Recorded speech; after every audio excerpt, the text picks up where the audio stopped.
Cuando tú nos digas, empezamos. ¿Empezamos bien? Pues buenas tardes a todos y bienvenidos a una nueva sesión de la sección de Derecho Agroalimentario del Colegio de Abogados de Madrid.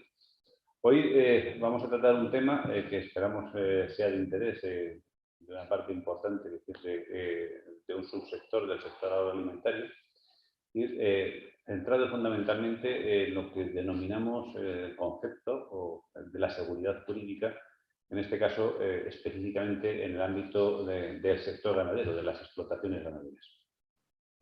Por centrar un poco, hablando ya en terminología ganadera, que decir, por poner el toro en suerte, antes de presentar a los ponentes de esta tarde, me van a permitir que haga una reflexión, ¿no? Una reflexión que más que una reflexión es un diagnóstico de la realidad, de lo que está pasando desde hace ya algunos años y sobre todo desde hace ya unos cuantos meses, ¿no? El establecimiento en España, que es de un establecimiento ganadero, que es de una granja, que está con un marco jurídico que no puede ser de otra manera que sea el comunitario, después la norma nacional o las normas nacionales que de alguna manera vienen a desarrollar la norma comunitaria dentro del territorio español. Y luego todos sabemos que tenemos también dos realidades más, que es el desarrollo que realiza la comunidad autónoma de ese marco jurídico comunitario estatal. Y también, como no puede ser de otra manera, que estoy hablando de explotaciones ganaderas asentadas en el territorio en un término municipal, pues obviamente también ordenanzas municipales que regulan algunos aspectos concretos del establecimiento ganadero de la granja. Este conjunto de normas, bueno, pues lo que hace es dar un marco estable jurídico a la explotación ganadera y debe de dar, lo veremos y lo analizaremos a lo largo de la tarde de hoy, una seguridad jurídica al titular de la explotación en relación con los requisitos que tiene que cumplir para establecerse, en primer lugar. En segundo lugar, los que tiene que cumplir para mantenerse dentro de ese término municipal y con el tipo de ganado diferente que tenga. Y, lógicamente, también seguridad jurídica por si quiere ampliar, si quiere, digamos, diversificar, si quiere hacer cualquier tipo de actuación dentro de su explotación ganadera. La verdad es que en los últimos tiempos es cierto que la normativa, tanto europea como nacional, cada vez es más exigente, que el sector ganadero español, que forma parte del sector agroalimentario y que aporta una parte importante del sector del PIB del sector agroalimentario, ha hecho y seguirá haciendo sin duda un esfuerzo enorme para adaptarse a esta realidad y a esta normativa. Pero también somos conscientes de que existen determinados movimientos, determinadas situaciones de tipo social, en donde se cuestiona el establecimiento de una explotación ganadera o se cuestiona, evidentemente, la afección medioambiental de una explotación ganadera o se cuestiona también algo tan importante como no puede ser de otra manera, como es decir, el bienestar animal, es decir, la protección del bienestar animal dentro de la explotación ganadera. Todo eso que forma parte de la normalidad. Es decir, cuando cambia por sorpresa o cuando se ejecuta mal, es decir, o cuando se producen maniobras dilatorias, a veces por presiones, a veces evidentemente por despistes, otras veces por decisiones políticas que no tienen total cobertura jurídica, pues lo que sucede es que el ganadero, el titular de la explotación ganadera, ve por una parte limitados y condicionados sus derechos, limitada su seguridad jurídica y al final se ve abocado, por desgracia, a una litigiosidad que puede ir tanto en el ámbito podríamos decir, de la normativa autonómica como de la local, como de ambas. Por lo tanto, lo que queremos hoy trasladar a todos en esta jornada es esta realidad, es decir, las consecuencias de esta realidad y también el porqué de esta realidad.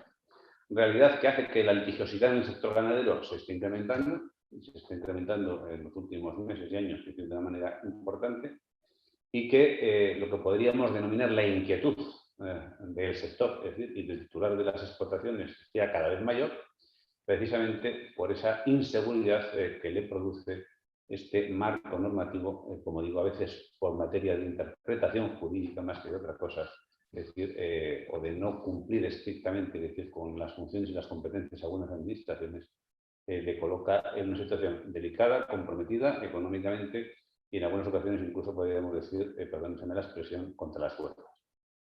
Pues bien, hoy para hablar de todo esto y para reflexionar sobre todo esto, tenemos tres ponentes de lujo. En primer lugar, contamos con Jorge Fernández Ordás, abogado, especialista en temas ganaderos, de las explotaciones ganaderas y de litigios con explotaciones ganaderas, administrador civil del Estado excedente, por tanto, profundo conocedor del funcionamiento de las administraciones públicas y de la actuación de las administraciones públicas, y persona que nos va a aproximar, sin duda, a algo tan importante como el marco jurídico y administrativo y la problemática que se suscita hoy en relación con este marco jurídico y administrativo. En segundo lugar, contamos con don Quintiliano Pérez Bonilla, sin duda, decir, uno de los pesos pesados en el sentido mejor del término del sector ganadero español, doctor en veterinaria, académico de número de la Real Academia de Ciencias Veterinarias. Ha sido director general de ganadería del Ministerio de Agricultura, Pesca y Alimentación y goza de un extraordinario prestigio, es decir, a todos los niveles dentro del sector ganadero. Es un lujo contar con él. Muchas gracias, Quintiliano, por estar aquí con nosotros. Y nos va a aproximar a lo que es evidentemente la realidad de la explotación ganadera, es decir, con toda la problemática social que subyace y que de alguna manera, en algunos supuestos, puede motivar, evidentemente, o provocar esta situación de inseguridad a la que hablaremos. Y finalmente, contamos con uno de los mejores y mayores conocedores del sector ganadero en España, de una parte muy especial además del sector ganadero de manera muy específica, como es el sector porcino, que es Miguel Ángel Higuera Pascual, director de la Asociación Nacional de Productores de Ganado Porcino, de Amprogapor, y como decía antes, es decir, un profundo conocedor con una larguísima trayectoria dentro del sector ganadero y dentro del sector porcino. Y él pues, nos va a aterrizar, yo creo, ya, a decir, realmente en la realidad del día a día de las instalaciones de las granjas, de los problemas que hay, es decir, de la afección del medio rural y de la importancia que tienen para el medio rural, y en definitiva de las preocupaciones que hoy tienen nuestros ganaderos sobre todo esto. Y yo ya nada más, no voy a intervenir, yo voy a intentar no intervenir nada más a lo largo de la tarde, y con permiso de todos ustedes, pues les vamos a dar la palabra en primer lugar a don Jorge Fernández Ordás, como decía antes, abogado del Colegio de Madrid y experto en temas jurídicos vinculados o relacionados con el sector ganadero. Jorge, tienes la palabra. Muchas gracias, Manuel. Buenas tardes a todos. Como ha dicho Manuel en la presentación, pues este tema, el tema que vamos a abordar hoy, pues es un tema que es una cuestión que tiene múltiples vertientes y que además, bueno, pues tiene una, por así decirlo, una candente actualidad, ¿no? Ahora mismo, o sea, nosotros, vamos, yo lo que voy a hacer va a ser, en un primer lugar, en centrarme en lo que es la autorización de explotaciones ganaderas, ¿no? O sea, el marco jurídico y los puntos críticos del proceso. ¿Por qué? O sea, pues porque una de las cuestiones más candentes que ahora mismo tenemos en el panorama tanto jurídico-administrativo, podemos llamarle, o incluso social, a tenor de las informaciones que podemos ver en medios de comunicación y de la repercusión que tienen este tipo de iniciativas ganaderas, pues es precisamente todo el proceso de autorización. No vamos a entrar a hablar de lo que supondría, de lo que supone toda la normativa que tienen que aplicar los diferentes tipos de explotaciones ganaderas, que es que ya les anticipo, o con carácter general hay que decir que es una normativa sumamente estricta, sumamente garantista y que además está siempre orientada a preservar tanto la sanidad animal, la salud humana y el bienestar animal, ¿no? Son esos tres ejes, por así decirlo, sobre los que pivota esta normativa. En cualquier caso, ahora mismo lo que nos vamos a centrar en la intervención es hablar precisamente de ese régimen jurídico, del marco jurídico que tenemos, pues, del que nos hemos dotado, pues, para lo que es el procedimiento de autorización de explotaciones ganaderas. Bien. Marco jurídico general, como hemos hablado. O sea, en realidad nos estamos centrando en lo que es el procedimiento. Y entonces tenemos dos normas que son fundamentales. Por un lado, que es el Real Decreto Legislativo 1/2016 del 16 de diciembre, por el que se aprueba el texto refundido de la Ley de Prevención y Control Integrados de la Contaminación, y después la Ley 21/2013 de 9 de diciembre de Evaluación Ambiental. La primera norma es la que nos va a marcar cuál es el procedimiento que debemos de seguir, que se debe de seguir a la hora de solicitar autorización para un proyecto, los diferentes trámites que debe de pasar e igualmente también los requisitos que debe de reunir toda esa tramitación, e incluso también nos acota en cierta medida los diferentes organismos, tanto públicos como también privados, que van a participar en este proceso de autorización. Y la segunda norma, la Ley 21/2013 de evaluación ambiental, lo que determina es cómo se va a realizar esa evaluación, esa valoración de la incidencia que pueda tener sobre el medio ambiente el proyecto que se va a querer, que se pretende desarrollar, ¿no? Entonces, son dos normas fundamentales a la hora de poner en marcha de gestionar, de tramitar todo este procedimiento, y que deben de cumplirse con carácter previo durante todo este proceso de tramitación. Además de ello, nos encontramos con la normativa autonómica, ¿no? Normativa autonómica que, sobre todo en materia de evaluación ambiental, se ha ido aprobando. Prácticamente un porcentaje muy importante de estas dos normas primeras, de las normas de ámbito nacional, tienen carácter básico, pero aún así hay determinados aspectos que no tienen ese carácter básico, con lo cual comunidades autónomas, bueno, pues han aprobado sus propias leyes de evaluación ambiental que son de aplicación también en este tipo de procedimientos.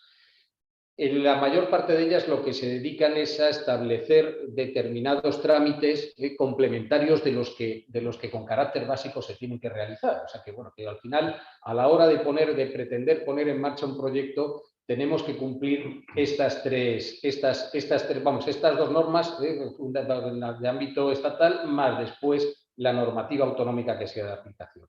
También es cierto que la administración local, los ayuntamientos, tienen capacidad de establecer normas específicas dentro de su ámbito de competencias, pero eso ya no entra dentro, el procedimiento de autorización no entra dentro de su ámbito de competencias, con lo cual incidirían después en lo que pueda ser, en determinados casos, en el funcionamiento de las explotaciones una vez que hayan sido autorizadas y en que hayan obtenido la autorización que corresponda y en el funcionamiento posterior.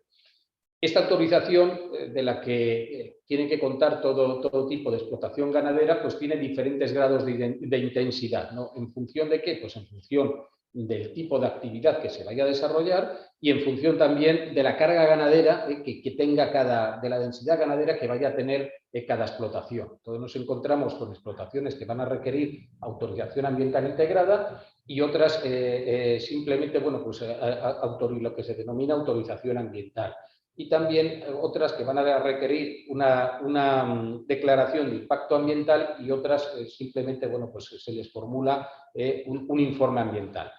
Esto no quiere decir que en todos, o sea, que sea más riguroso en unos casos que en otros, sino que no, todo lo contrario. O sea, la normativa que se les va a aplicar los principios normativos son los mismos, y que son lo que hablábamos antes de la seguridad, de la protección del medio ambiente y seguridad tanto de las personas como del territorio, como también de los propios animales, ¿no? Lo que sí que es lógico es que tengan estos instrumentos, sean diferentes, pues en función del tamaño de la explotación y en función de otros parámetros que aconsejen, bueno, pues el realizar un análisis o un estudio más profundo con respecto de unas explotaciones con respecto a otras. ¿Qué es lo que hace esta normativa? Bueno, pues esta normativa nos configura un procedimiento especial o muy, muy concreto que tiene unas características muy específicas, ¿no? Y que es lo que le configura, bueno, pues un procedimiento de una naturaleza que difiere de cualquier procedimiento administrativo general, ¿no? Es cierto que todos los procedimientos tienen sus especificidades, pero en este caso se ve incrementado estas diferencias con un procedimiento administrativo general. En primer lugar, nos encontramos con un procedimiento garantista, ¿eh? O sea, es garantizar en todo caso, o sea, siempre todos los trámites que se realizan pues van a garantizar el que se está cumpliendo la normativa que sea aplicable en cada caso. Incluso hay una continua revisión de los documentos, de los proyectos, etcétera, ¿no? Desde diferentes puntos de vista. Es, por ejemplo, el caso que para poder iniciar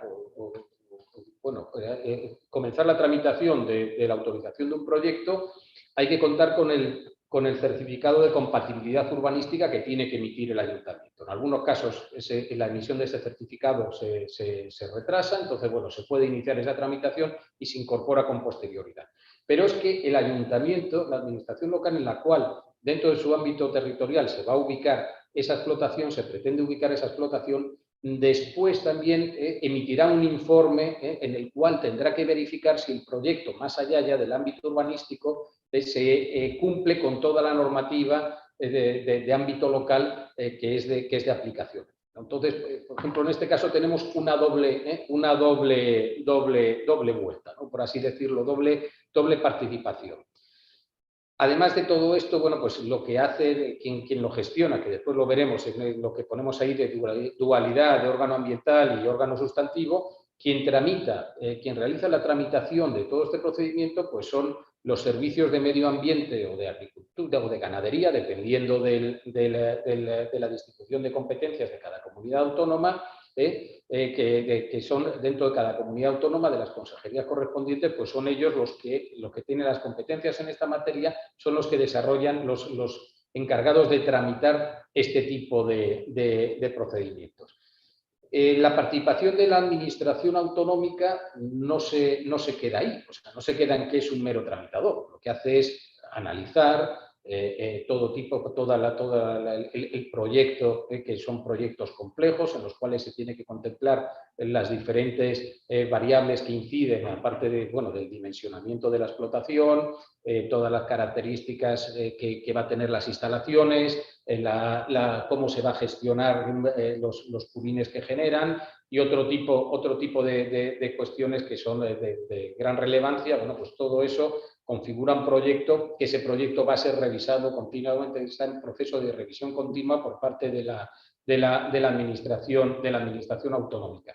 Y además de eso, no solamente va a participar el órgano ambiental en este proceso de procedimiento de autorización, sino que también van a participar, como posteriormente haremos referencia, tanto órganos de la administración de la comunidad autónoma como también órganos de la administración del Estado. Todos aquellos que se vean o que puedan estar potencialmente afectados en sus competencias por el desarrollo del proyecto, ¿no? Y entonces, todo esto, ¿qué es lo que preside? ¿Cuál es la razón de todo esto? Pues que una vez que se ha ultimado el procedimiento y que en su caso, pues dependiendo del tipo de explotación que sea, pues se realice la declaración de impacto ambiental o se formule el impacto ambiental o se otorgue la autorización ambiental integrada o se otorgue la autorización ambiental, exista la plena garantía de que todos aquellos organismos, todos aquellos órganos, todas aquellas unidades administrativas que puedan verse afectadas, cuyas competencias pueden verse afectadas por el desarrollo del proyecto, han tenido la oportunidad de conocerlo y han tenido la oportunidad de realizar sus aportaciones. De esta manera se garantiza que el resultado final pues venga avalado por todo este conjunto de organismos y de entidades.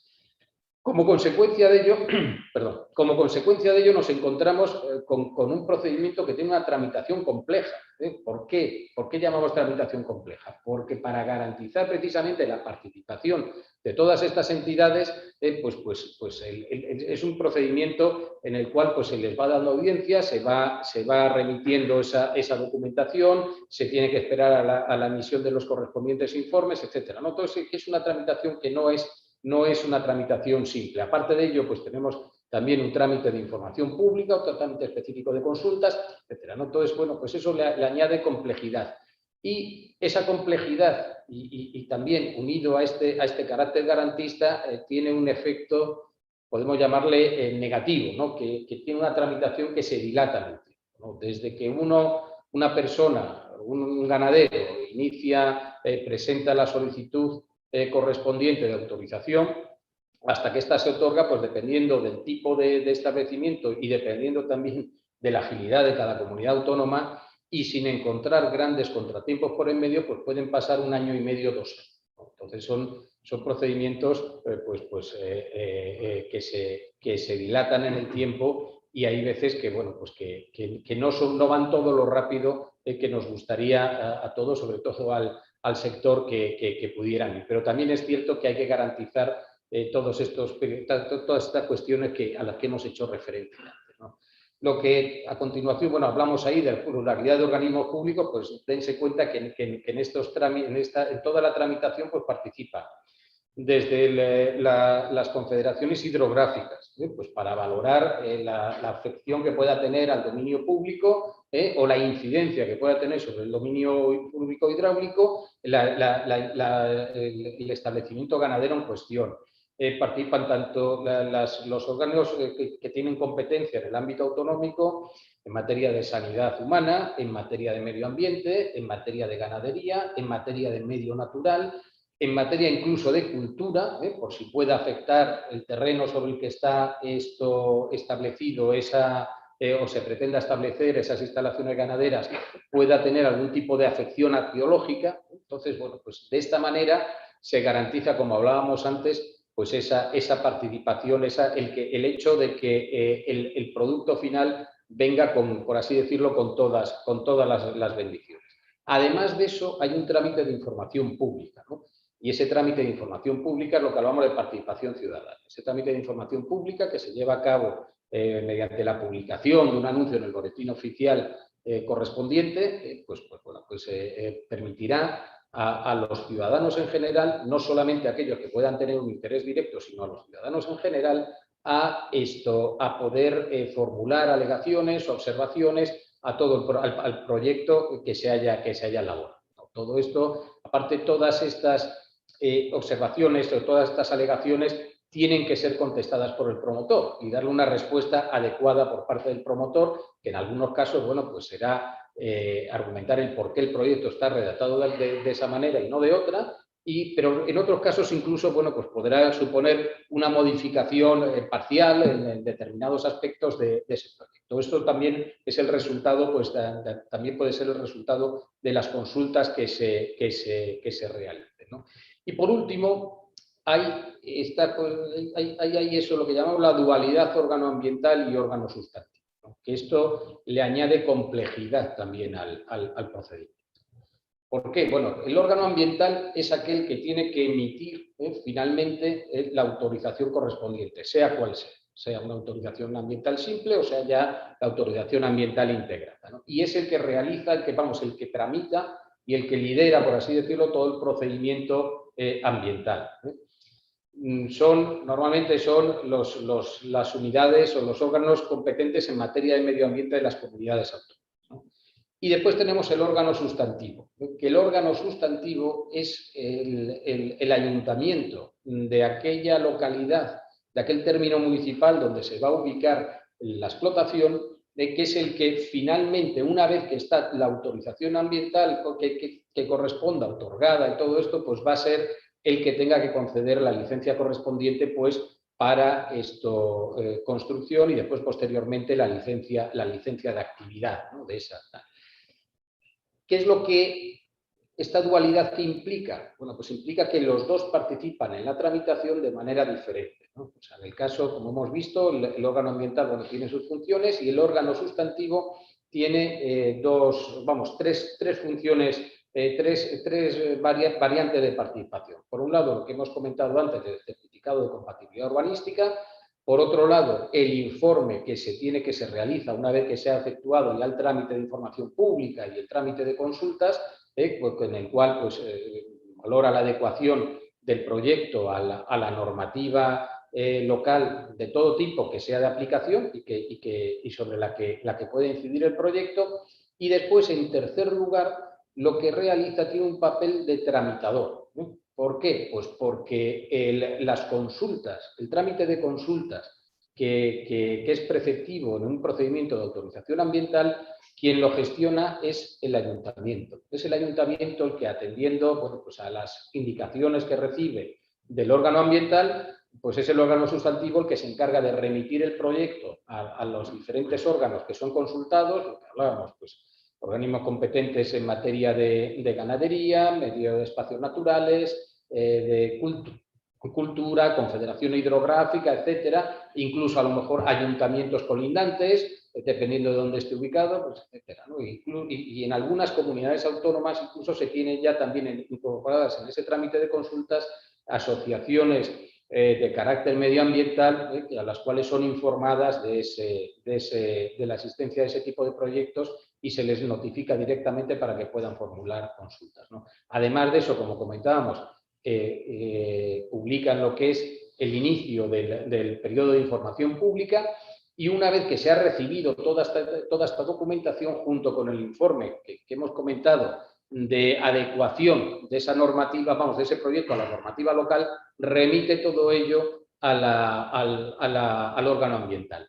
Eso que supone el encargar determinadas gestiones y determinada tramitación a los ayuntamientos, en determinados casos o en bastantes casos, a la vista de la experiencia acumulada, se traduce en un retraso mayor incluso en la tramitación. ¿Por qué? Porque estamos hablando en ocasiones de ayuntamientos con muy pocos medios, que no cuentan con escasa población, con escasos recursos, y el tramitar un procedimiento de estas características es una carga añadida. Si a eso además sumamos, como vamos a ver a continuación, pues que pueda haber cierta resistencia por parte pues, de personas, de habitantes de allí o de habitantes de municipios limítrofes o de personas que no habitan allí pero que no les gusta que en ese municipio pues se establezca una instalación ganadera, pues todo ello aporta mayor complejidad a este ya de por sí bastante complejo el procedimiento, ¿no? Bien, por continuar, vamos a ver ahora lo que son los puntos críticos del procedimiento, ¿no? Todo este procedimiento, en líneas generales lo hemos explicado con carácter general, pero bueno, tiene bastantes más, es más detallado de lo que lógicamente pues nos permite el tiempo del que disponemos a explicar, ¿no? Puntos críticos: la tramitación.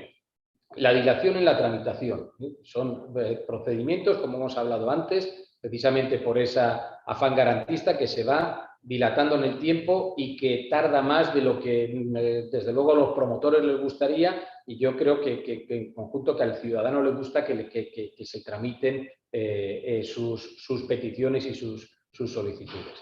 En segundo lugar, la obtención de los informes preceptivos. Hay que darse cuenta que, como se ha explicado, gran parte de esos informes y gran parte de esos estudios que se van a realizar sobre el proyecto no lo realiza el órgano ambiental. Es otro órgano de la administración el que lo tiene que realizar. Entonces, bueno, hay que tener en cuenta que hay órganos, que esos órganos de la administración tienen, además de la función de realizar este tipo de estudios, este tipo de análisis, tienen sus propias competencias de gestión y de tramitación, con lo cual, bueno, pues ya hay que remitirlos allí, como hemos visto lo realiza el órgano sustantivo, hay que recabar ese informe tiene que recepcionarse, etcétera. Y son plazos que a menudo, bueno, pues se van dilatando. El hecho de que tengan que ser órganos externos al propio órgano ambiental el que tenga que emitir estos informes, pues también incrementa resulta otro punto crítico en el sentido de cumplimiento de los plazos que hay establecidos y con ello, bueno, pues en el caso de incumplimiento se va dilatando más el procedimiento en el tiempo, ¿no?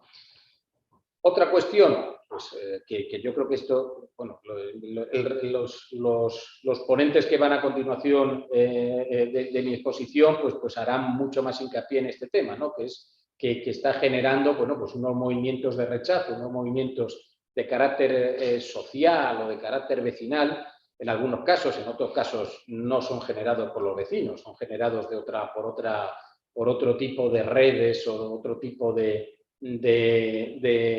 personas que son ajenas a la vida municipal, pero por las razones que sean más filosóficas, políticas, etcétera, pues manifiestan su oposición a este tipo de proyectos. ¿En qué se traduce estos movimientos de rechazo? Bueno, pues por un lado en una incidencia en la actividad de los propios ayuntamientos, que la vamos a ver a continuación, y por otra parte, bueno, pues en la presentación de alegaciones reiterativas sobre determinadas cuestiones que, como el promotor tiene la obligación de contestar a todas y cada una de las alegaciones, pues eso también es un trabajo añadido que supone, bueno, pues otra piedra más, por así decirlo, en todo este procedimiento. Además de ello, no hay que obviar que estos movimientos de rechazo después se trasladan al órgano ambiental en ocasiones y, bueno, intentan influir sobre sus decisiones y pueden provocar, dependiendo del grado de entidad que tengan, pueden provocar ciertas distorsiones en la tramitación del procedimiento, ¿no? Y por otra parte, que va unido estrechamente a la cuestión de los movimientos de rechazo, la presión de los medios de comunicación.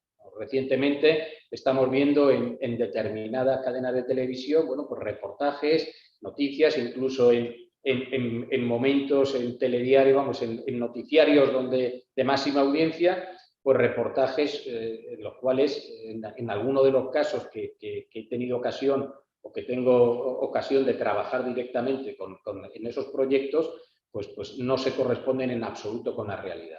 Y son, además, noticias que se están dando sin contrastar en la mayor parte de los casos y que sí que esa difusión nacional pues hace incluso ese efecto dominó, aparte ya de incrementar la presión sobre el órgano ambiental y sobre el órgano sustantivo, hace ese efecto dominó que se va expandiendo, pues que parece que tenemos un grave problema con las instalaciones ganaderas, cuando en realidad yo desde mi punto de vista considero que no está, ¿no? Pero el hecho de que salir en televisión y de reiterar estos mensajes, pues al final acaba generando un problema donde no lo hay.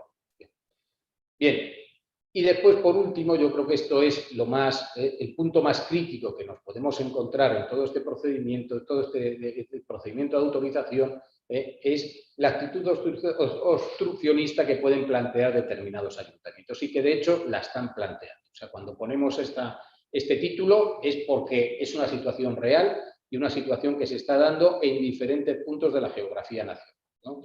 Y además, da igual,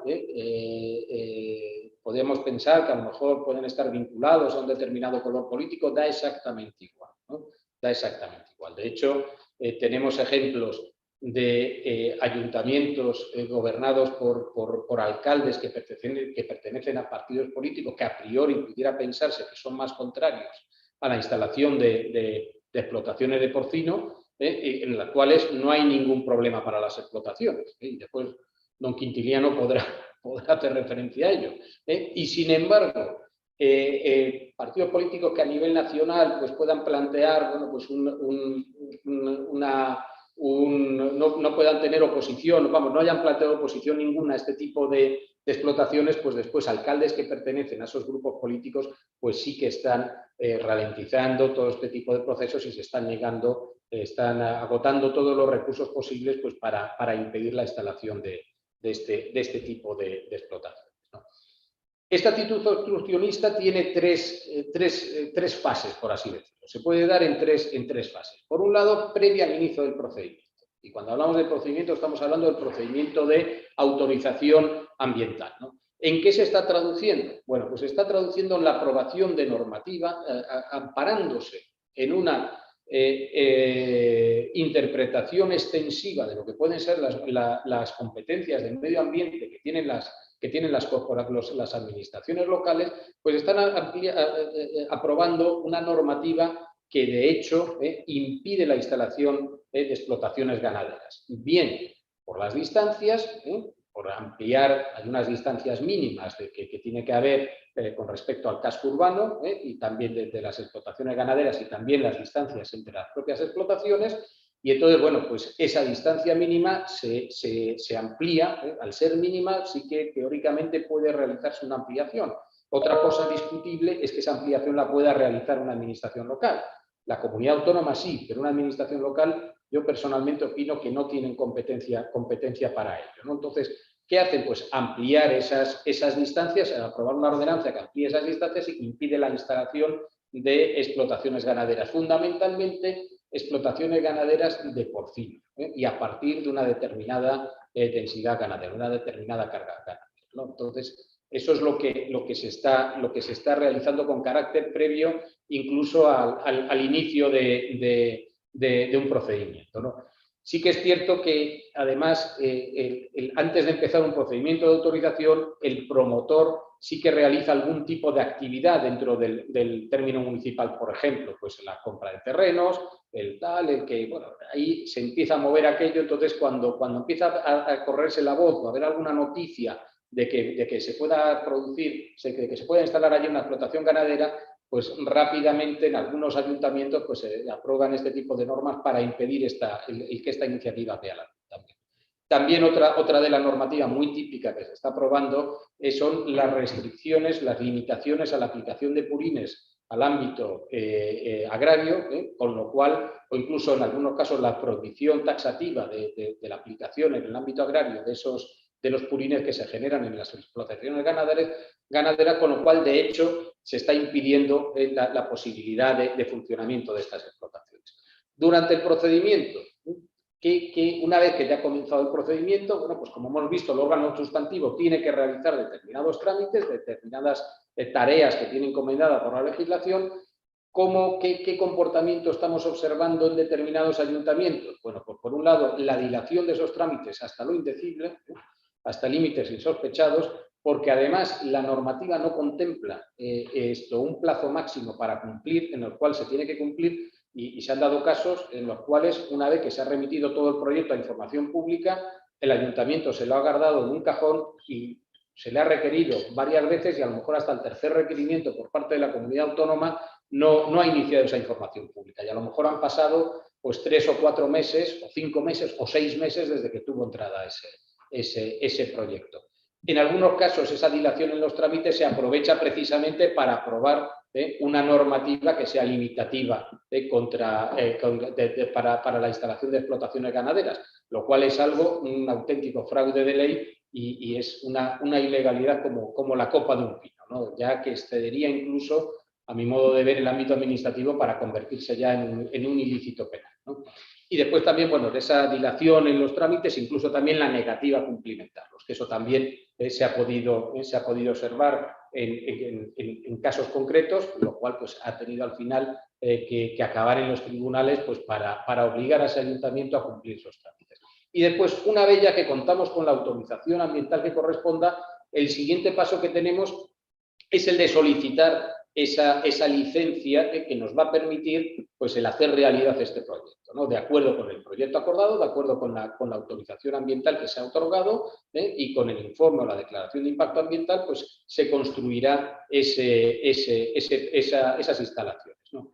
Entonces, ahí, ¿qué problema tenemos? ¿Qué tipo de actividad obstruccionista estamos detectando? Pues por un lado, volvemos otra vez a lo que comentábamos al principio, aprobación de normativa cuya aplicación impediría la ejecución del proyecto, lo cual, como se ha comentado antes, es algo pues totalmente ilícito. La negativa a conceder licencia municipal, pues amparándose en cualquier tipo, llegando incluso a hacer una revisión de la propia autorización ambiental, cosa que es totalmente, no tienen competencia los ayuntamientos para ello. Ellos ya han participado en esa tramitación de la autorización ambiental y entonces, incluso excediéndose de sus competencias, bueno, pues deciden no conceder esa licencia de construcción, argumentando que la autorización ambiental no cumple con la normativa que tiene que cumplir en materia de medio ambiente o en la que sea, ¿no? Entonces, eso es excederse de sus propias competencias, ¿no?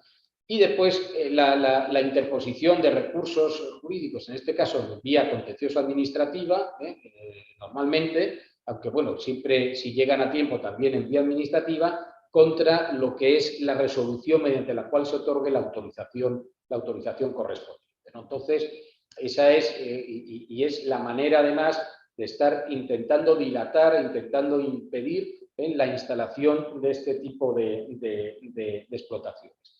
¿Cuál es la solución a todo eso? Pues bueno, desde el punto de vista, hay varias, bueno, soluciones, no, es complicado dar soluciones, ¿no? Pero ¿qué se puede hacer ante todo esto, ¿no?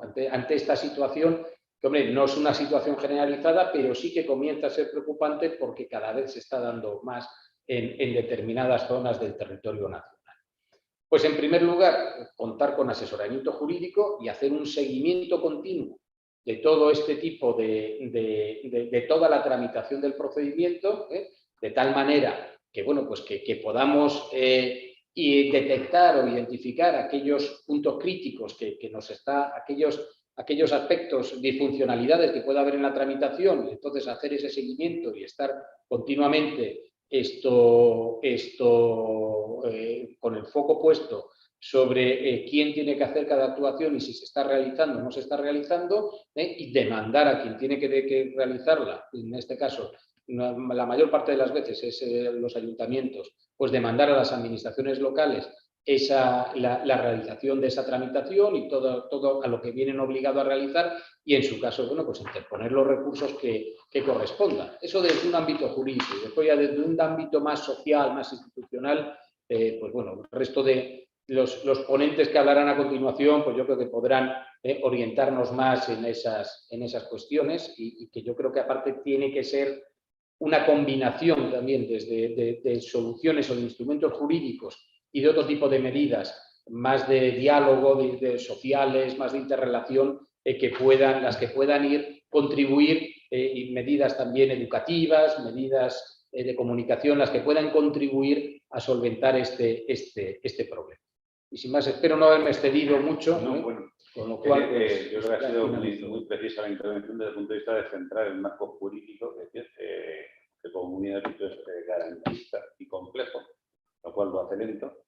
Es decir, pero que cuando uno abusa del garantismo y de la lentitud, pues evidentemente lo que está haciendo es perjudicar derechos de otros, que son los que aspiran a tener explotaciones ganaderas o a ampliar sus explotaciones ganaderas, ¿no? Creo que lo has centrado extraordinariamente bien. Sí, voy a pedir a los dos ponentes también que intenten resumir lo más posible con la idea de poder contestar las preguntas que se planteen en el chat y poder incluso tener un debate a posteriori. Pues a continuación le doy la palabra al doctor Pérez Bonilla para que nos ilustre desde esa otra parte que es la social y la sectorial. Muy bien, pues en primer lugar mi agradecimiento a don Manuel Lamela como presidente de la Comisión del Sector Agroalimentario del Colegio de Abogados de Madrid por haberme invitado a participar en esta mesa redonda con estos otros dos miembros que vamos a considerar una terna, que yo creo que al auditorio al menos le puede enseñar alguna cosa interesante, aparte de pasar un rato agradable, que es nuestra intención, ¿no? El problema que se plantea es que parte de la sociedad, que no toda la sociedad, parte de la sociedad, está en contra en algunas ocasiones de la instalación de explotaciones ganaderas. Y yo me hago dos preguntas. ¿Por qué? ¿Cuáles son las causas, las razones por las que esto está ocurriendo? Y como decía Jorge hace un rato, ¿cuáles pueden ser las soluciones? ¿Qué medidas habría que tomar para resolver este problema, caso en el que se produzca, ¿no? Para centrar un poco el tema, tenemos que hablar de dos elementos clave. Primero, el sector porcino por un lado, y segundo, los elementos, las plataformas, características que están de alguna forma complicando la instalación de estas granjas. Muy rápidamente, el sector porcino es un sector puntero dentro de la producción ganadera española, es el 40% de la producción final ganadera, el 14% de la producción final agraria. Lo más importante es que, para que el auditorio lo sepa, Es el segundo productor de carne de la Unión Europea. España produce más carne que todos los países de la Unión, con excepción de Alemania. Eso es muy importante, el esfuerzo que hace el sector. Pero además es el cuarto productor mundial. Produce más carne que todo el mundo, detrás de Estados Unidos, Alemania, China. Pero además el sector porcino español es el primer exportador de la Unión Europea, más que Dinamarca y más que Alemania. Y además es el segundo o tercer exportador mundial.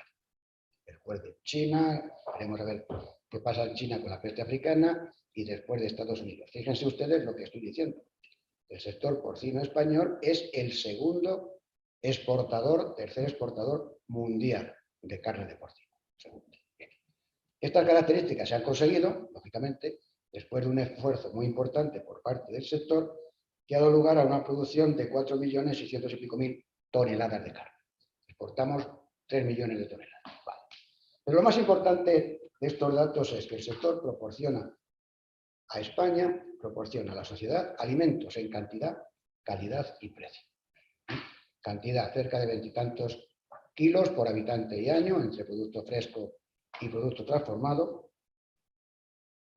Produce empleo que puede caracterizarse alrededor del un 2% del personal, de las personas ocupadas. Entre empleos directos, indirectos y empleos inducidos, el sector porcino hoy está dando mano de obra a más de 400.000 personas. Que es una cifra importante. Por otra parte, el sector crea riqueza. Crea riqueza de tal nivel que hoy el sector porcino es alrededor del 10% del Producto Interior Bruto. Alrededor del 10% del PIB. Cifra suficientemente interesante si hablamos de que el PIB estamos hablando de 1 billón de millones. O sea, produce alimentos en cantidad, calidad y precio. Si comparamos los precios de la carne en España del sector porcino del pollo con otro tipo de carnes, indudablemente la carne de porcino es la que más permite la adquisición de carne a las capas más desfavorecidas de la población. Elemento clave, porque la carne es imprescindible para el desarrollo del organismo humano, porque aporta una serie de aminoácidos esenciales que no los sintetiza el organismo y que son precisos conseguirlos de otra carne. Eso es un tema clave de resaltar aquí. Además de crear riqueza, y esto también me interesa mucho resaltarlo, disminuye la despoblación rural. Ayuda a combatir la despoblación rural. Ejemplos claros y concretos. Yo soy de un pueblo que se llama La Puebla Nueva, en Toledo, que en el año 1995, he hecho un estudio en 25 años, pues la Nueva tenía 1.950 habitantes. Hoy tiene 2.142, ha crecido un 10%. Es el único pueblo de la zona que en 25 años ha crecido un 10% de población. Las escuelas llenas de niños, no hay paro. La Puebla en este sentido es un buen ejemplo de aquello que se dice en contra de. Las granjas, las macrogranjas, no sirven para despoblar el mundo rural, muy al contrario. Los pueblos de alrededor, pues hay algunos, San Bartolomé de las Abiertas, San Martín de Posa, están igual, se ha movido el censo y en Malpica ha disminuido. ¿Por qué? Porque en Malpica se están instalando granjas ahora y antes ahora no había. Esto se puede someter a debate, a discusión, pero los datos reales están ahí. Hay pueblos con granjas que aumenta la población humana en los últimos tiempos.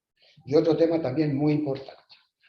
El sector porcino no tiene ayudas PAC.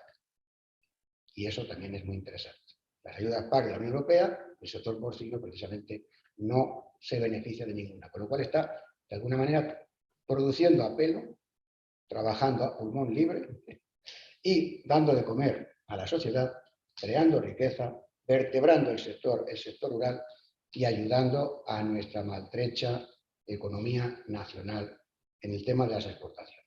Ahora bien, ¿qué es lo que ha pasado? ¿Qué es lo que está pasando? El título de mi intervención era Situación social y administrativa de las granjas. ¿Qué está pasando en España en estos últimos tiempos? ¿Cuáles son los fenómenos sociales que se están produciendo? Bueno, pues yo me he puesto a pensar, un país donde hay cerca de 86.000 fallecidos por la COVID y se siguen celebrando botellones de más de 25.000 personas. ¿Cómo está esta sociedad? Un país en el que hay personas negacionistas a la utilización de vacunas.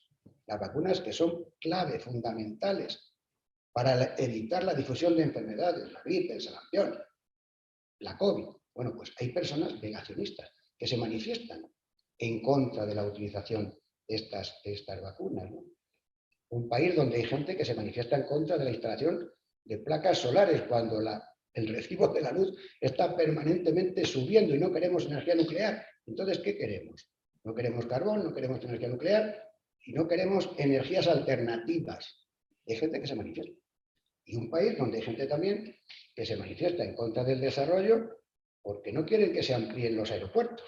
Bueno, pues todo esto, todo dentro de este cambio de cultivo, de este caldo, es una sociedad, yo no sé si es una sociedad más crítica, más formada, más deformada, o que tiene una información correcta que se ajusta a la realidad, o que tiene una información que deforma la realidad y que al ser una sociedad quizás más impresionable, más permeable, bueno, pues da lugar indudablemente a la aparición de grupos, de plataformas, que yo he estado pensando qué puede haber detrás de este tipo de plataformas y de grupos, ¿no? En primer lugar, yo señalaría que hay un primer grupo, personas de buena fe, personas que entienden, bueno, pues que una vez que oyen información en radio, televisión, medios de comunicación, la ganadería es la principal causante del problema del cambio climático. Esto es algo que se está escuchando muchas veces, ¿no? Y la ganadería es la principal fuente de los gases de efecto invernadero, el metano, terrible para la población. Bueno, pues mire usted, esto no es así. Si nosotros estudiamos los datos del Inventario Nacional de Gases de Efecto Invernadero, podemos comprobar los gases de efecto invernadero, sabemos que es el anhídrido carbónico, el metano, óxido nitroso. Bueno, pues, ¿quién produce mayor cantidad de gases de efecto invernadero? El transporte, el 27%. La industria, el 20%. La generación eléctrica, el 17,8%. La ganadería, el 7%. Y esto hay que decirlo y hay que explicarlo. Y la gente lo tiene que saber, porque puede haber gente detrás de estos grupos, de estas plataformas en contra de las macrogranjas, que no lo saben. Y hay que informarles, como decía antes Jorge. Hay otro tema importante, el consumo de agua a nivel mundial. La ganadería es la que más agua consume. Pues mire usted, el ciclo del agua es muy claro. El agua se evapora por la acción del sol, sube a la atmósfera, se convierte en nubes, llueve y vuelve otra vez el agua a caer en la tierra. Y se vuelve a formar el ciclo. Eso de que el agua, la ganadería, consume más agua y destruye el agua no se destruye, el agua simplemente sube y baja por el ciclo del agua. Eso es así, ¿no? Luego hay otro tema importante. La carne es fatal para la población. Pues no, mire usted, la carne es fundamental, como hemos dicho, por el tema de los aminoácidos esenciales. Y otro tema interesante, que hemos comentado, gente de buena fe que piensa que las granjas pues son un martirio para el bienestar animal, cuando no es cierto. Cuando en España existe una legislación, además de la legislación comunitaria que es puntera, es la más avanzada del mundo, España, a través de Interpol, y lo sabe Miguel Ángel, se ha creado un protocolo especial mucho más avanzado, mucho más rígido que la legislación comunitaria actual y que la legislación española. Y ese protocolo se traduce en un logo que se puede colocar en las carnes que cumplen la normativa de bienestar animal. Y esto también es importante que se sepa, ¿no? Entonces, de alguna manera, esas personas de buena fe tienen que saber lo que acabamos de decir. Que los gases de efecto invernadero no los produce la ganadería, que la ganadería no arruina al planeta por el consumo del agua, que la ganadería, el producto carne es fundamental para el consumo y que el bienestar animal se está realizando perfectamente bien en las granjas. Habría otro grupo de personas, que es lo que yo llamo los urbanistas rurales. Los urbanistas rurales es un grupo de personas que han nacido en los pueblos precisamente por falta de mano de obra. En el pueblo han tenido que emigrar a las ciudades. En las ciudades, bueno, pues han prosperado, han aumentado su poder adquisitivo y regresan al pueblo. Regresan al pueblo, construyen la casa de su abuelo, o arreglan tal, o compran una casa. Y les molesta el pueblo. Les molesta que cante el gallo, que toquen las campanas, que huele a estiércol. No, y esto no es broma. El Senado francés ha sacado una norma específica sobre este particular, precisamente para proteger lo que llaman los bienes inmateriales del mundo rural. Señores, que esto es así. Entonces hay gente precisamente que puede estar en contra de la extracción de macrogranjas, porque oiga, mire usted, que yo estoy en Madrid, entonces yo voy a la Gran Vía, me encanta mucho, pero claro, el cielo de la Gran Vía es diferente al cielo de mi pueblo, eso está más claro que el agua, ¿no? Entonces, ese sería poder. Luego hay otro punto, el turismo rural, que está avanzando cada día más y puede ser contrario a la instalación de granjas, otro factor. Y también habría que hablar, bueno, pues de intereses urbanísticos que pueden existir en el mundo rural por parte de algunos y que les puede molestar o pueden pensar que la instalación de estas granjas puede ir en contra de su desarrollo urbanístico. Y por último, también considerar intereses de empresas muy potentes que están de alguna manera intentando ahora poner en el mercado dos productos. La mal llamada carne vegetal, que no existe porque o eres vegetal o es carne, y la mal llamada carne sintética, carne de laboratorio, que es un cultivo celular. Eso no es carne, es un cultivo celular, una célula que crece en un medio de cultivo. Bueno, pues algunos equipos de fútbol de primer nivel pues tienen unos anuncios en los estadios sobre el tema de la carne vegetal. Todo este caldo de cultivo hace que aparezcan ¿cuántas plataformas? 200, 500, hay 40 en toda España. 40 plataformas, no hay 500, ni 200, ni 300, ¿no? Bueno, plataformas que aparecen fundamentalmente a partir del 2017, 2018, que es cuando se empiezan a instalar en algunas provincias españolas un conjunto de granjas. ¿Y qué argumentos son los que estas plataformas con carácter general plantean, ¿no? Por una parte, fundamentalmente el tema de gestión de purines. Critican la utilización de los purines y la forma de utilizar los purines. Por otra parte, critican también la utilización de las tierras, diciendo que se están utilizando mal por la cantidad de purín que se puedan echar por hectárea. Por otra parte, también hablan de la contaminación de las zonas vulnerables. Bueno, vamos a ver. Hay zonas vulnerables en España donde no hay una granja de cerdos, donde ha aumentado el nitrato, precisamente el nitrato inorgánico, que no es nitrato orgánico, porque el nitrato inorgánico se filtra mucho mejor o más que el nitrato orgánico, y entonces cuando tú ves la cantidad de nitrógeno que hay en esa zona vulnerable, resulta que es una cantidad de nitrógeno importante, se considera vulnerable sin haber una granja de cerdos. Luego, no han sido los cerdos los que han contaminado esa zona vulnerable, ¿no? Se habla o critican la contaminación de acuíferos, consumo de agua y todo ello adornado con unos eslóganes, la muerte de los pueblos, la pérdida de la tranquilidad rural, etcétera, etcétera, etcétera. Bien. ¿Cómo intentar resolver, como decía Jorge hace un rato, esta situación? Yo creo que hay unos elementos fundamentales ahora que dan respuesta o pueden dar respuesta a todas y cada una de las demandas que estas plataformas pueden plantear. Yo recuerdo hace ya 20 años el decreto 324 del 2000, en el que Manolo, Jorge y yo tuvimos participación en el Ministerio de Agricultura, que ha sido el decreto que ha hecho que el sector porcino en estos 20 años esté donde está. Nació en el 2000, hoy estamos en el 2021. Lógicamente, este traje que se había hecho a la medida del sector en el 2020, pues se le ha quedado pequeño. Y ahora en el 2000, y ahora estamos en el 2021, han pasado 20 años y el sector necesita otro traje. Y se ha puesto en marcha un nuevo decreto, el 306 de 2020, que abarca, como digo, y puede dar respuesta a todas las situaciones que estas plataformas pueden plantear. Capacidad, infraestructura, equipamiento, manejo, ubicación, bioseguridad, condiciones higiénicas, requisitos medioambientales. Voy a centrar en capacidad, macrogranjas. ¿Qué son las macrogranjas? Si nosotros hacemos un estudio con algunos otros países, por ejemplo, Dinamarca, ¿no? En Dinamarca la media de animales por explotación es de más de 3.000 por granja. En España la media son 379,9. Hay una diferencia. En Dinamarca, los daneses, hay 5 millones de personas y tienen 12,3 millones de cerdos. Salen a 2,46 cerdos por persona.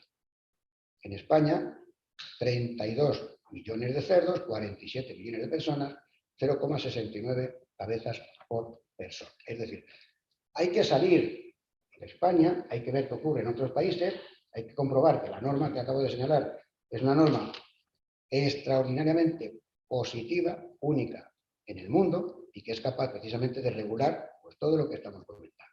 Balsa de purín, plan de gestión de purines, valorización agronómica, distancia entre granjas, superficie agrícola necesaria para poder abonar, cantidad de estiércol por hectárea, reducción de emisiones, mejores técnicas disponibles, alimentación multifase, manejo y vaciado de fosas, cómo actuar con las fosas, cubrir las fosas, registro de MTDs, etcétera, etcétera, etcétera.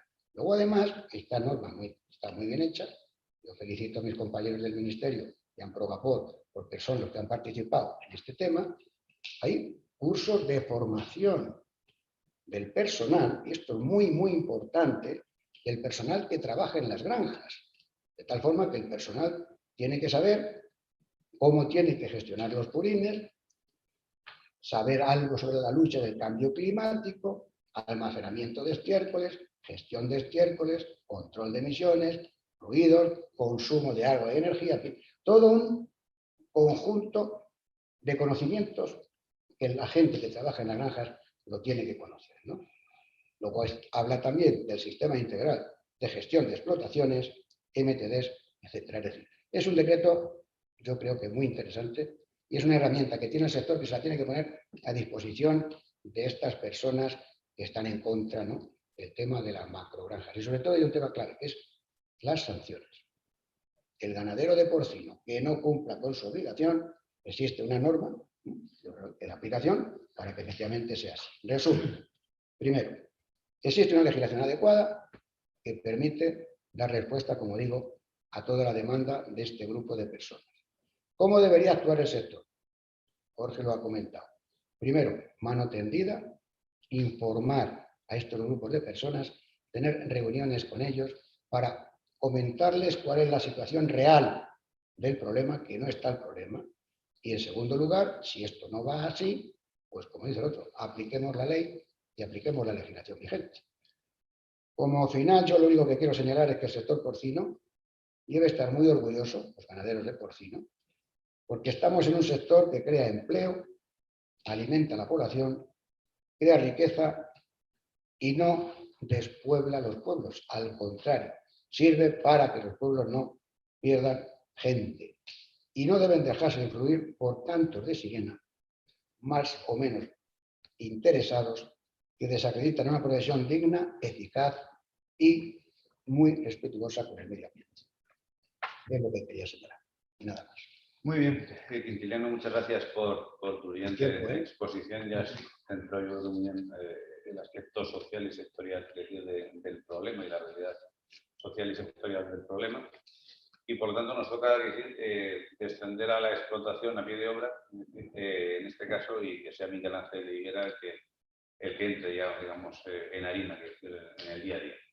Pues sí, la verdad que muchas gracias lo primero, y obviamente darte las gracias a ti, a y al ilustre colegio de abogados por invitarnos a esta sesión y sobre todo por darle una de las cosas que yo creo que es más importante, darle visibilidad a nuestro sector, porque creo que es una de las cosas que nos falta, darle visibilidad.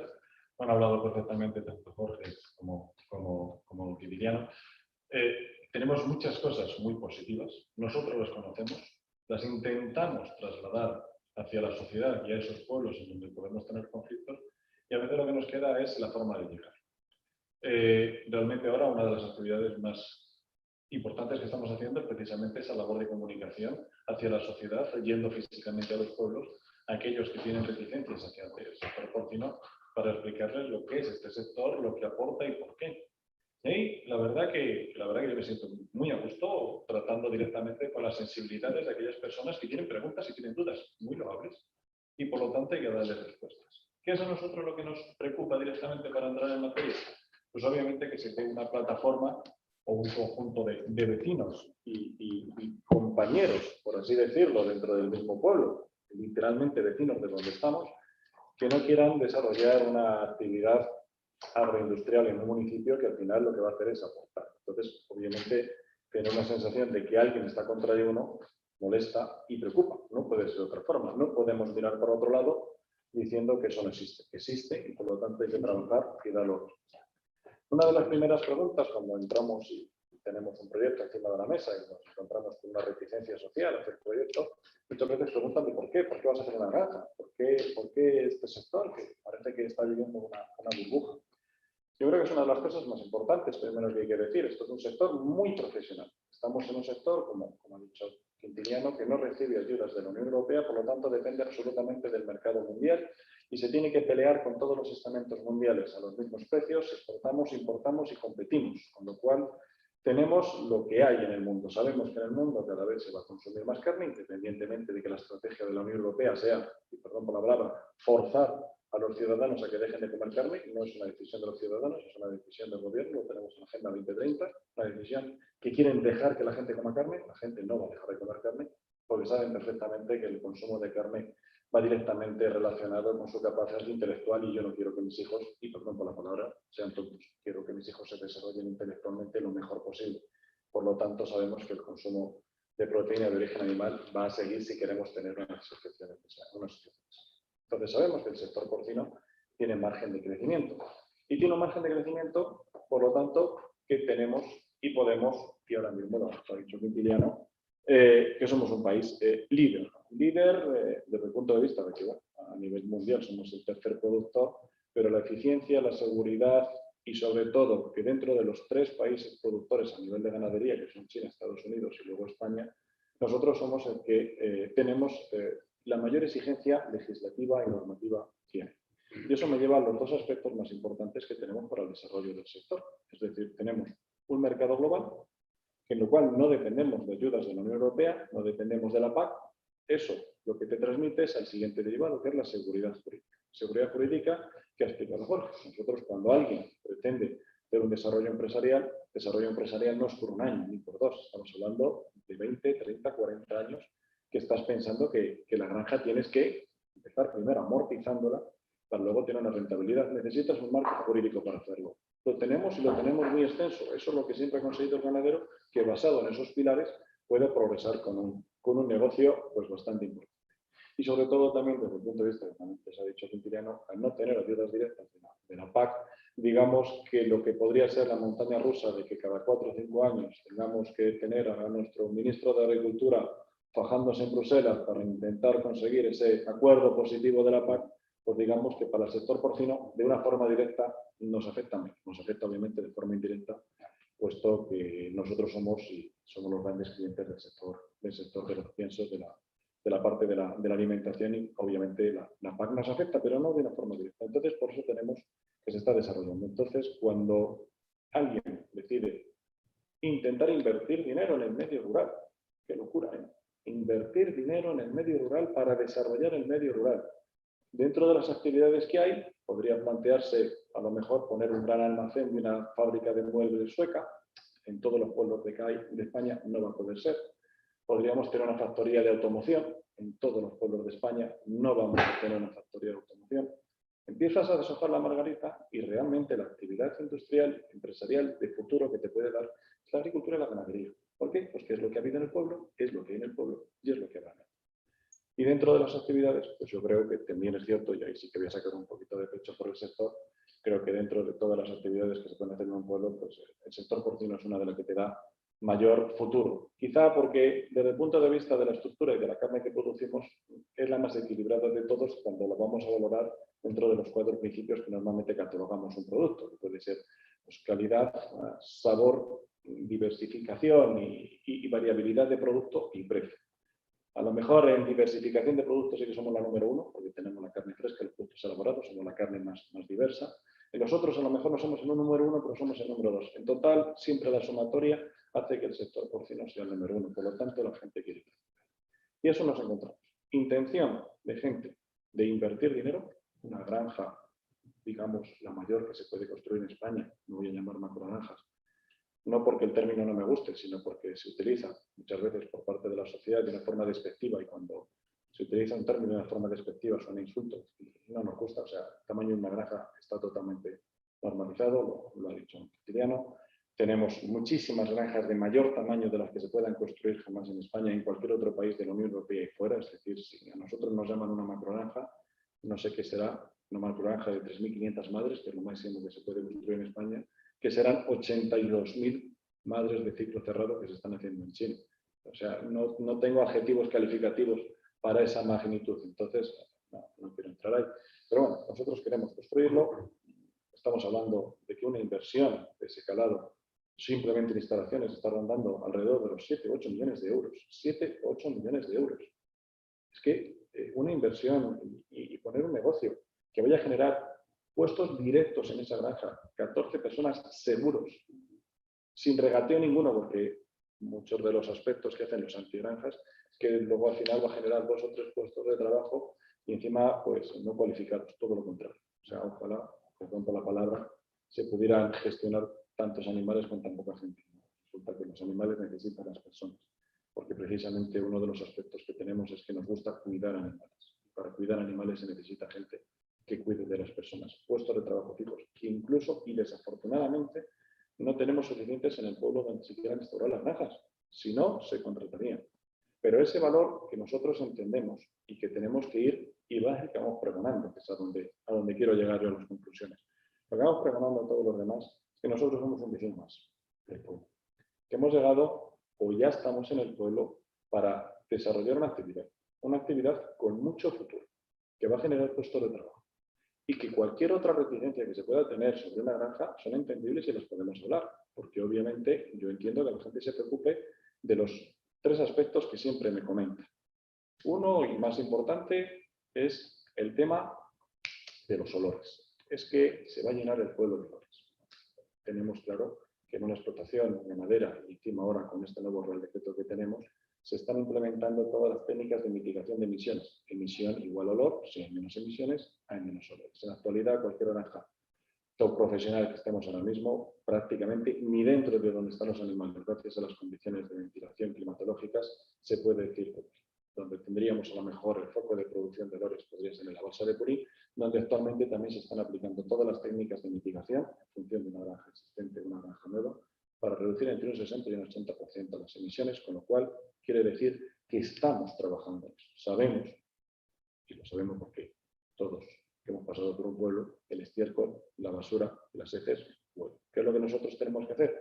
Disminuirlo y minimizarlo para que ese impacto sea el menor posible. Ojalá sea ninguno, pero si tiene que ser 1 o 2 días del pueblo mientras estás aplicando el abono, pues creemos que el beneficio que va a producir una instalación, pues obviamente compensa una pequeña molestia puntual que pueda tener a aquellos que no estén habituados al mismo. Entendemos que la gente que está habituada no le molesta, sino que lo considera una cosa normal. Segundo problema, que una granja no se puede poner al lado de un cauce porque contamina. Las granjas obviamente son absolutamente herméticas, como no puede ser de otra forma. La extensa normativa que dicho antes Jorge verifican todos los técnicos hasta cada milímetro de la construcción. De una granja no se escapa absolutamente nada. Es más, desde nuestro punto de vista, lo que se produce en una granja es carne y productos virgen animal para alimentación humana, pero también producimos un fertilizante de alto valor agrícola para las plantas. Damos de comer a personas y damos de comer a plantas. Por lo tanto, ese nitrógeno y ese purín que nosotros producimos hay que mimarlo y hay que cuidarlo para aplicárselo a quien se lo tenemos que aplicar. Con lo cual, garantizamos absolutamente la hermeticidad. No solo la garantizamos, sino que lo corroboramos. Tenemos que poner piezométros en las granjas para verificar que no haya ninguna filtración, verificados por ASEC. Con lo cual, nuevamente garantizamos. Tercer problema que nos encontramos, pues el consumo de agua. El consumo de agua, porque si una explotación ganadera, la huella hídrica es altísima, que si estamos hablando de 2.000 litros, no sé qué. Vamos a ver, la huella hídrica en el ganado porcino se descompone en 3 fases. Una es el agua que van a beber los animales, del cual incluso el agua de bebida de los animales no lo utilizan al 100%, porque obviamente los animales también orinan, solo se van a quedar con el agua que forma parte del 60% del cuerpo de cualquier mamífero. El remás que vamos a aplicar con purín y lo devolvemos al terreno, con lo cual ese agua de bebida ni siquiera utilizamos el 100% de lo que pasa por el contador y que pagamos por él, sino que lo devolvemos. La gran parte de agua que se nos computa al sector porcino se llama el agua verde, que es el agua de lluvia, que va a regar los campos que necesita luego el cerdo para alimentarse, con lo cual ese agua sería el que tendría las lluvias y ese es el agua asociado a la parte aérea. Y luego obviamente sí que tenemos una parte de agua gris, que es el menor, que es prácticamente un 8%, que es el uso del reciclado de aguas sucias. Con lo cual sabemos que también a efecto de huella hídrica el impacto es muy bajo. Y el último problema que no es ningún problema, que es uno de los mayores beneficios que tiene la agricultura y para la agricultura y para la que se está desarrollando, es la aplicación de nitratos, de amoníaco, de amonio, es decir, la fertilización. ¿Por qué algunos lo consideran un problema? Porque consideran que, y es cierto, un exceso de fertilización puede llegar a la filtración de las aguas y puede contaminarlas. El exceso de fertilización, y lo hemos visto en el hablado quintiliano, puede ser derivado de que estamos aplicando mayor cantidad de nitrógeno que el que la planta necesita. Dentro de las diferentes alternativas que a día de hoy hay para dar de comer a las plantas, quiero hablar con este argot para que todo el mundo lo entienda, obviamente se llama fertilización o abonado, pero quiero decir que es dar de comer a las plantas. Podemos utilizar purín de cerdo, podemos utilizar estiércol de otros animales, podemos utilizar lodos de depuradora, que es la parte bonita de decir que obviamente son sus productos humanos, y un abonado químico inorgánico. De esas 4 formas que tenemos de aplicar nitrógeno a un cultivo, la única que está controlada y regulada es el purín. La única que sabemos cuánto es la cantidad que hay que echar, la única que tenemos un libro de registro, la única que tenemos unos máximos y la única que controla cuál es el cultivo que tiene y cuál es la cantidad que tiene que aplicar. Estamos de acuerdo que si hay un problema de contaminación es un problema de sobrefertilización. ¿Y por qué hay un problema de sobrefertilización? No quiere decir que el purín sea el responsable, sino que el purín es precisamente uno de los valores. Uno de los valores que actualmente nos estamos encontrando, y por eso es el desarrollo de la ganadería vinculado a la agricultura, que más necesita el agricultor, desde el desarrollo de la agricultura industrial, de agricultor, obviamente se ha aplicado mucho abono químico por la facilidad de tenerlo y por no tener abono y no obtener abono orgánico suficiente. Se ha incrementado la productividad, obviamente, de los cultivos, y para todo el mundo, principalmente para el agricultor, pero a base de un abono químico. ¿Qué hemos conseguido y qué estamos consiguiendo? Pues desafortunadamente reducir la materia orgánica del suelo. ¿Por qué? Porque va sobrado de nutrientes, pero no de materia orgánica. ¿Cuál es la única forma de restablecer la materia orgánica del suelo? El purín y el estiércol. Con lo cual, la única forma que tenemos de dar viabilidad al medio rural es claramente apostar por una economía circular basada en la agricultura y la ganadería, que genera empleo, genera economía circular y creemos, y lo hemos dicho antes, que es en lo que nos basamos, tenemos una extensa garantista normativa que nos asegura que todos y cada uno de los procesos que nosotros estamos haciendo es que tenemos la seguridad de la protección total, incluido, como también habéis dicho, el tema del bienestar animal. Tema tanto de medio ambiente como de bienestar animal. Me gusta también marcar una parte que se lo digo siempre a todos los alcaldes y a la gente del pueblo. Tanto el bienestar animal como el medio ambiente es independientemente del tamaño de la granja. Si yo tengo una granja pequeña, los animales van a estar en esta granja a los metros cuadrados que necesito por animal. Es decir, cada animal no va a saber si está en una granja de 1, de 2 o de 100 animales, porque su bienestar animal es independiente del de los demás. Cada uno lo tiene que garantizar. Pero lo mismo pasa con la gestión medioambiental. Yo puedo tener una granja grande, pequeña, mediana, pero la cantidad de superficie agrícola y los tratamientos o las gestiones que tengo que hacer es directamente proporcional a su tamaño. Con lo cual, no por tener una granja grande quiere decir que tengas más riesgo de contaminar o menos, sino que necesitas pues, unas mayores estructuras para hacerlo a menor, porque te da una total garantía de que se están haciendo las cosas perfectamente. Y por eso, casi vuelvo al principio de mi intervención, sabemos que hacemos las cosas bien, somos muy garantías. ¿Qué es lo que nos falta? Visibilidad. No imagen. La imagen, gracias a Dios, los ganaderos y los industriales de este sector la han trabajado día a día, 365 días al año durante mucho tiempo. La imagen nos la hemos ganado con sudor. Lo que necesitamos es que eso que nosotros hacemos tengamos un poquito de visibilidad para explicárselo.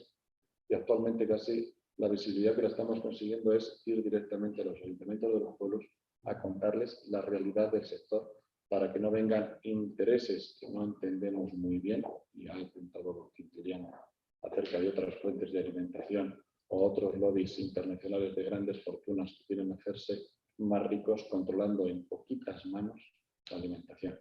¿Qué hubiera sido de este país y de estos ciudadanos si durante la pandemia no hubiéramos tenido cientos de miles de pequeños ganaderos y agricultores trabajando y luchando contra el coronavirus para nutrir las estanterías? ¿Qué hubiera pasado si en vez de esos cientos de miles hubiéramos tenido 3 empresas y 3 fábricas para hacer alimento sintético y una se hubiera infectado de coronavirus y hubiera tenido que cerrar. Cuidado, con la alimentación no se juega y la seguridad alimentaria para nosotros es vital. Seguridad de que sea segura y seguro que vamos a tener comida mañana. Cuidado que con la comida no se juega. Muy bien, muchas gracias, Miguel Ángel. También por creo que centrar muy bien la sensibilidad y el esfuerzo y la imagen del sector. Si me vais a permitir, no sé si tenemos alguna pregunta o no en el chat. Creo que no, pero sí que me gustaría volver al origen de la jornada, al concepto de seguridad jurídica, que es el que hemos hablado y que motiva evidentemente nuestra reunión de hoy.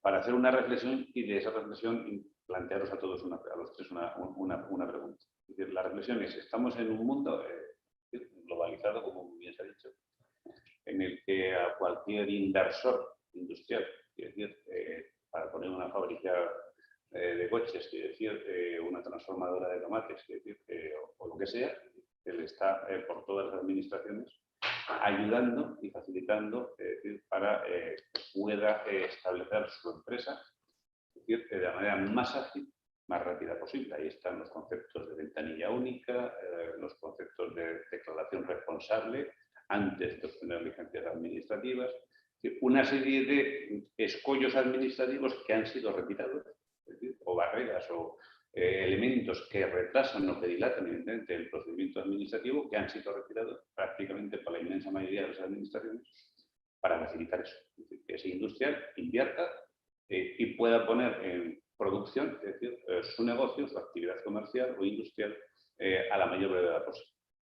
Y en el otro lado tenemos otra realidad en la que yo creo y participo, que es decir, desde mi punto de vista, que es lo que se llama ahora, es decir, la España vaciada, lo que es un problema de desertificación en zonas de España, de falta de población vinculada al territorio y, por tanto, de no desarrollo de núcleos urbanos, es decir, que resultan además esenciales, evidentemente, para la propia vertebración del territorio, y en donde lo que se intenta también es, a mi juicio como criterio, es facilitar que cualquier tipo de actividad, es decir, que pueda generar evidentemente ese asentamiento de población a ese territorio desertificado, es decir, bueno, se favorezca, se apoye y lógicamente se incentive con subvenciones públicas incluso en no pocos casos, ¿no?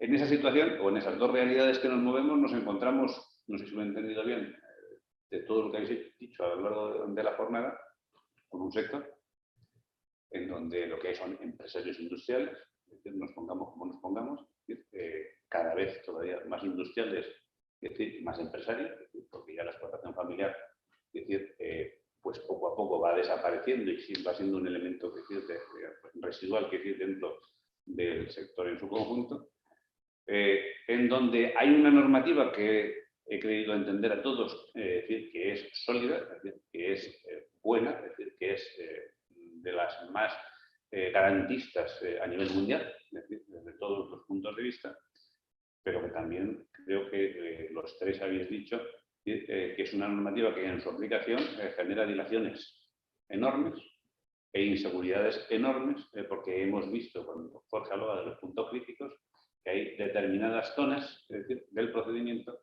en donde por no haber plazos, por no haber límites, es decir, y por permitirse en esa ausencia de plazos pues determinadas, vamos a llamarlas maniobras o jugadas de las administraciones, es decir, pues está impidiendo o dilatando la posibilidad de establecer una industria, mejorar una industria o redimensionar una industria. Y si fuese de otra cosa, probablemente a través de una declaración responsable se haría en semanas. Entonces, digo yo, pregunta, ¿no debería la administración y el sector, y lo digo porque el colegio tiene una de sus funciones, como bien sabéis, y de las distintas secciones que tiene, ayudar en estos temas, ¿no? Es decir, buscar promover alguna reforma, no en el fondo de la norma, es decir, no en lo sustancial de la norma y en lo garantista de la norma, pero sí en el aspecto procedimental de la norma, que permita de alguna manera, es decir, también a este sector, beneficiarse de esa idiosincrasia en la que antes estamos instalados, es decir, y es que hay que facilitar la inversión, hay que facilitar al empresario, es decir, que desarrolle su negocio con garantías, pero hay que facilitárselo. Y que no puede una persona, una industria o una empresa estar 1, 2, 3 o 4 años, es decir, viendo a ver si le dejan iniciar, desarrollar, mejorar o ampliar su negocio. Sin duda, sin duda. A los tres. Para mí es vital, porque precisamente estos plazos tan alargados desincentivan obviamente la inversión. Cuando alguien decide hacer una inversión es porque ha tomado hoy la decisión de que tiene que hacer una inversión, has ido al banco, has negociado unas condiciones de préstamo y no sabes cuándo lo vas a ejecutar. Es decir, la tengo ahí en stand-by pensando estos trámites administrativos. Y sabemos que hay algunos trámites en los cuales no queremos acortar los tiempos por seguridad para nosotros, es decir, prácticamente casi todos los aspectos de impacto ambiental, donde el funcionario tiene que ver dónde va a estar la ubicación de la explotación, cuáles son los vientos dominantes, cuáles los aspectos correspondientes. Ahí entendemos que tiene que ser un informe técnico y que tiene que ser muy detallado y además nos tiene que dar el respaldo para poder hacerlo. Pero hay otros aspectos que ya bien sea directamente por vías de tramitación, facilidad de acceso a la administración, facilidad de contestación de observaciones y delegaciones, donde hoy en día con servicios telemáticos tendrían que agilizarse más. Pero el punto clave de la cuestión para nosotros es una cosa que hemos puesto encima de la mesa y que todavía lo tenemos bastante complicado. Y es que hoy en día prácticamente las ampliaciones o las granjas nuevas, podríamos decir las que son bastante estándar. Es decir, prácticamente es el mismo proyecto. Si yo quiero hacer un cebadero de 2.000 plazas, es este el proyecto, si este es este. Es decir, prácticamente los cambios que se producen son, en tal caso, mejoras tecnológicas que se vayan descubriendo. Pero el proyecto es el mismo. Bueno, pues cada vez que presentamos un proyecto tiene que ser reevaluado de cero. O sea, imaginas que de una factoría de coches, cada coche que salga tiene que ser reevaluado por el TSCAP y estrellarlo para ver si tiene 4 o 5 estrellas. Y cada uno que salga lo tenemos que hacer nosotros, sí. Es decir, un proyecto tiene que reevaluarse constantemente cada vez que lo proyectas. Ahí también reconocemos que nos damos cuenta de cuáles son los funcionarios y las comunidades más activas, más proactivas, en donde enfrente del mismo proyecto cómo se comportan unos y dónde están otros.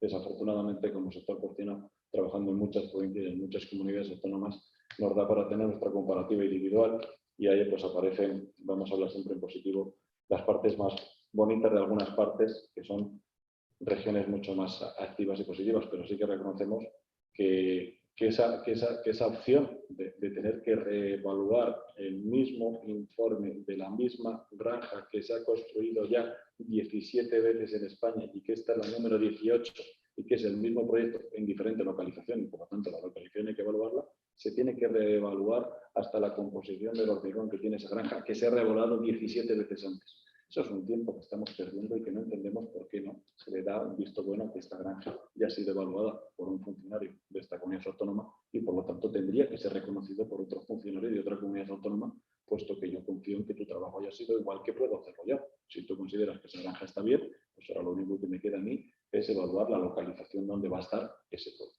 No lo consigo. Y para eso lo necesitamos. Desde tu punto de vista, Jorge, ¿qué habría que retocar o qué habría que hacer para evitar esa litigiosidad que se está produciendo? Sí, además ya de las cuestiones, de algunas de las cuestiones que ha apuntado Miguel Ángel, efectivamente, ahí hay un tema que es importante, que es el cumplimiento de los plazos que están establecidos, que incluso el fijar que la norma fije plazos máximos de cumplimentación, en los cuales se tiene que cumplimentar determinados trámites. Y después hay una cuestión que es importante, que si bien hay una estabilidad en el marco jurídico, en el ámbito nacional y autonómico, no pasa lo mismo como hemos visto con lo que es la normativa de carácter local, donde en determinados casos estamos viendo que hay esa variabilidad, ¿no? Y que se va alterando el marco en función de determinados intereses que pueda haber en un determinado ayuntamiento. Entonces, hay una cuestión ahí importante, que es que desde mi punto de vista, la experiencia acumulada me hace ver que la inmensa mayoría de esa normativa que se ha aprobado, de esas modificaciones normativas que se han aprobado por parte de los ayuntamientos, invaden las competencias de las comunidades autónomas e incluso en algún caso hasta del Estado, ¿no? Pero sobre todo de las comunidades autónomas. Y la Ley de Bases de Régimen Local otorga a las comunidades autónomas la capacidad de impugnar este tipo de normas que vayan en contra de sus competencias. Yo creo que ahí lo que hay que hacer es instar a las comunidades autónomas a que procedan a ejercitar esa función que les reconoce la Ley de Bases de régimen local, y contribuiríamos también pues, a tener un escenario más estable, ¿no? Y al margen ya de, bueno, de otro tipo de cuestiones más vinculadas con la litigiosidad, ya más tal, que yo creo que eso, al margen, aparte de los procesos de impugnación que se puedan realizar, pues hay ya otro tipo de acciones de carácter divulgativo, sociales, a las cuales yo creo que se ha hecho tanto Quintiliano como Miguel Ángel han hecho referencia, ¿no? Pero sobre todo aquí de lo que se trata es de que cada uno cumpla con sus competencias y no exceda su ámbito competencial, y sobre todo dar estabilidad y seguridad jurídica, que no me cambien las reglas a mitad de partido, porque eso es lo que pretenden y lo que está pasando en determinados ayuntamientos, en determinados municipios del país. Yo quería contestar a tu pregunta de la forma siguiente. En este problema hay dos actores, uno es el ganadero, que presenta un proyecto, y otro actor es la administración, que tiene que tramitar el proyecto. Entiendo, como se ha dicho aquí, que la norma es garantista, que la administración tiene que, en todo caso, garantizar, la redundancia, que la instalación de la granja va a cumplir todos los requisitos establecidos. Vale. Se ha comentado también que hay veces que los plazos no están regulados. Y se me ocurre pensar, dentro del Colegio de Abogados de Madrid, ver la posibilidad de modificar la norma procedimental introduciendo el concepto de silencio administrativo positivo. Si la administración no contesta en el plazo X, se concede la solicitud que el ganadero ha planteado. Vosotros sois abogados, nosotros somos veterinarios, curiosos, los veterinarios, los abogados, venimos de aquí. Bien, bueno, pues dicho lo cual, oiga, usted tiene derecho a poner las normas que considere oportuno, que nos vienen bien a los ganaderos, para que la otra parte, los movimientos antiexplotaciones macrogranjas, sepan que lo que se está haciendo, se está haciendo. Pero lo que no puede ser es que la administración sin edie no termine de contestar, o lo que sea. Perfecto. ¿Qué tiempo necesita usted, señor funcionario, para informar el estudio, el proyecto, no sé qué? El que haga falta. Pero se ha pasado ese tiempo y usted no ha contestado. El proyecto está aprobado. Y la responsabilidad de usted, por no haberlo estudiado a tiempo. En mi opinión, no lo sé. A lo mejor sería una solución más o menos interesante.